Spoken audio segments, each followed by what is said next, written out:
My wife hissed, "Stay in the back. Don't embarrass me." 30 seconds later, the billionaire walked past her straight to me. I was standing behind a marble column when Eleanor Price took my hands. Not shook them, took them. Her fingers were warm, steady. She didn't look at my tux. She looked at my wrist, the pale scar that ran like a question mark from a job gone wrong 20 years earlier.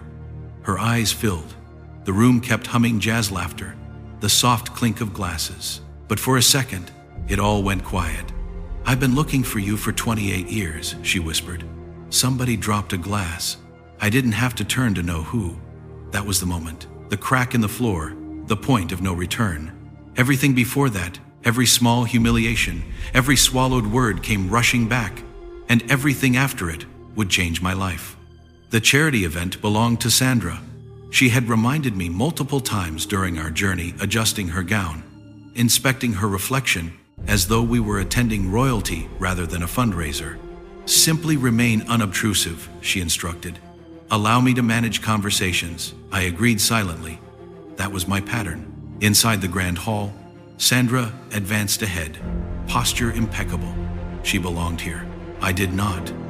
The formal suit was borrowed, the collar scratched, and my hands weathered from decades of electrical work were the problem. She had noticed them earlier, seizing my wrist. "Honestly, Thomas, they appear so rough." She handed me concealer. I washed it away. "Stay invisible," she commanded as executives approached. "Don't create problems."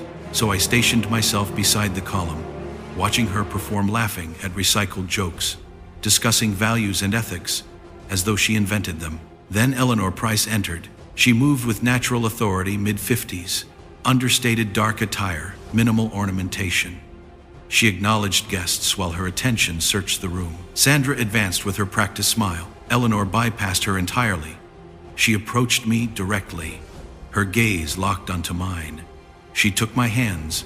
Her thumb traced the scar. 28 years, she whispered. Behind her, Sandra's champagne glass shattered. "I believe there's been a misidentification," I managed. She shook her head. "There hasn't been." Sandra pushed forward, complexion draining. "Miss Price, this is my husband. He's a tradesman." "I'm aware," Eleanor responded softly, never breaking eye contact with me. She squeezed my hands. "We'll speak. Very soon." Then she dissolved into the crowd. Sandra stared at me like I had committed arson. "Explain that." I said nothing. She spoke to me. Her jaw tightened. "Get another drink and remain invisible." But something had shifted. For the first time in years, I questioned whether I occupied the background because I belonged there or because someone assigned me that position. 2 days later, my phone buzzed. Unknown number. "Thomas Brennan? Speaking. This is Eleanor Price." We met at a small restaurant, vinyl seating, entrance bell that chimed. Eleanor was already waiting. No security, no assistant, just her. "You still prefer it black," she observed. "Never changed." She smiled faintly, and momentarily, I glimpsed her younger laughing in stadium bleachers with inexpensive snacks. "I remember everything," she said. "That's been my difficulty." She described returning years earlier, driving past the old athletic field. She could still picture me at the plate in '95. "I told my roommate I would marry you," she said matter-of-factly. I laughed. "I couldn't afford transportation back then. You possessed something more valuable. You were dependable." I explained my departure from athletics, the funeral, the expenses, the factory position that became an apprenticeship. "I wrote to you," she said quietly. "I telephoned." "Nothing reached you?" "Nothing." She nodded. "I understand now." Before departing, she slid a business card across the table. "If you ever need someone to examine financial documents," she said, "contact this number. It's about understanding." That evening, Sandra noticed the card. "Who is Eleanor Price?" "Someone from earlier times." She smiled without warmth. "Interesting how the past surfaces when the future becomes important." That night I realized I couldn't recall the most recent retirement statement I had reviewed. The following morning, I visited the financial institution during lunch. The representative typed briefly, then frowned. "Your mailing address was modified 6 months ago. Your wife holds power of attorney." I stared. "I never signed that." "It's documented, Thomas." That evening, I confronted Sandra. She sighed. "It was more convenient. You overlook things. I don't overlook my own identity. She produced a folder, tabs, signatures, dates. My name appeared throughout. I remembered the evening she handed me forms after dinner, routine updates, she said. I signed where she pointed. You're becoming confused, she said softly. That happens at this age. That word confused landed like a blow. That night, I contacted Eleanor's recommended investigator. He explained how accounts could be redirected, how electronic delivery functioned, how simple it was to relocate assets if one spouse controlled information flow. You're not losing your mind, he said. And you're not alone. Sandra became calculating once she realized I had grown curious. 2 days later, I found desk drawers reorganized neat, emptied of anything useful. A new lock appeared on the filing cabinet. What's that? Security, she said without looking up. That evening, she said, I spoke with legal counsel today. Regarding you, you've been behaving strangely. I asked about retirement statements, and I answered, electronic, more efficient. I'm not clutter, I said. Do you want to maintain your health coverage, Thomas? Her smile was iron underneath. If you start accusing me, it creates instability. There it was again, that phrase she weaponized. You don't understand. So I did what she didn't expect. Show me the accounts, I said. Log in right now. She hesitated, unaccustomed to challenge, then opened her laptop, scrolled quickly, and snapped it shut. Everything's fine. That's not showing me. Thomas, you're not thinking clearly. I studied her, the woman I had defended for years. I'm thinking clearer than I have in decades, I said.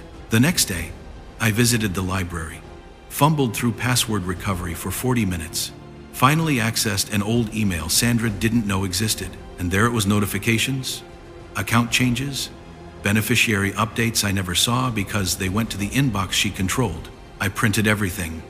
The attorney Eleanor recommended reviewed the documents. You don't need to be loud, he said, just precise. That weekend, Sandra hosted benefactors at our home. Stay upstairs, she ordered. I had planned to comply. Then I heard a guest say, Sandra, your home is so curated like I was a dusty exhibit. I descended in work boots and worn jeans. Sandra's eyes went wide. What are you doing? Living here. A gray-haired benefactor noticed my boots, quality footwear.